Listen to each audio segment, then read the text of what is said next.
A crow has memorized your face. Not your car, not your clothes, your face. And it has shared that information with every crow in your neighborhood. Right now, animals outside know who you are, what you have done, whether you are safe, whether you are a threat. Nature keeps a file on you, and it updates in real time. In 2011, researchers at the University of Washington conducted an unusual experiment. They wore caveman masks and disturbed crow nests on campus. Then they returned wearing neutral masks the crows had never seen. The crows ignored the neutral masks completely. But when they wore the caveman masks again, the crows erupted. They dive-bombed. They screamed. They followed the researchers across campus. Crows that had never seen the original disturbance joined in. They had been told about the mask by other crows. Crows maintain a shared social memory of dangerous individuals, and they pass that memory to birds who have never met you.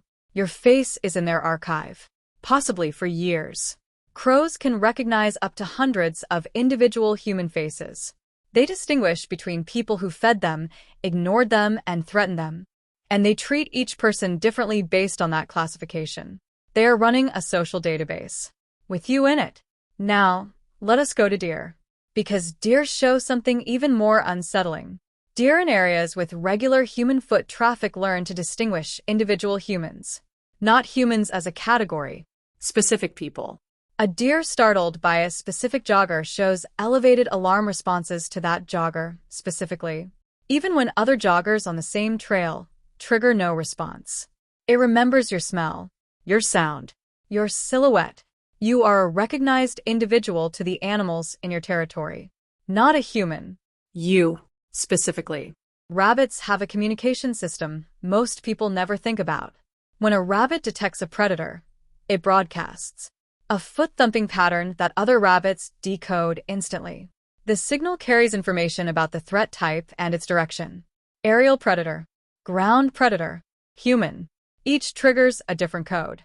Human has its own code, separate from every other threat. We are not just another predator in the rabbit's threat library. We are a named category. Every animal that detects you tells every other animal nearby. The alarm travels faster than you do.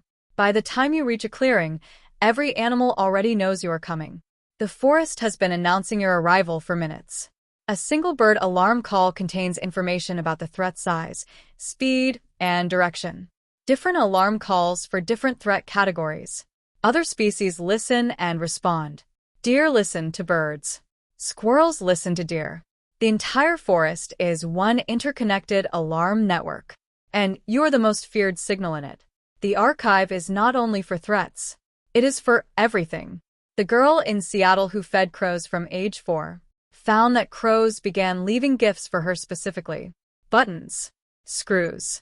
A small piece of metal shaped like a heart. Other people who visited the spot received nothing.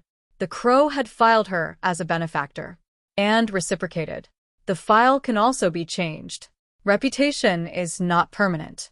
Wild chimpanzees with negative histories towards specific humans reclassified them as neutral within weeks of consistently non-threatening interactions. The file updated. The behavior changed. Now here is the most surprising species in the story. Wasps. Paper wasps can recognize the individual faces of other wasps in their colony. In controlled studies, wasps consistently distinguished between familiar and unfamiliar faces. A wasp has a brain the size of a sesame seed, and it runs facial recognition. Face recognition is not a feature of complex brains. It is a fundamental survival tool. Evolution keeps reinventing it because knowing who is that important. You have been building a reputation since the first time you walked outside. Every crow you passed, every deer you startled, every squirrel you fed or ignored. All of it archived, all of it shared, all of it shaping how the natural world responds to you. You have never been anonymous outside. You just thought you were. The archive of fear has your face in it. It always has.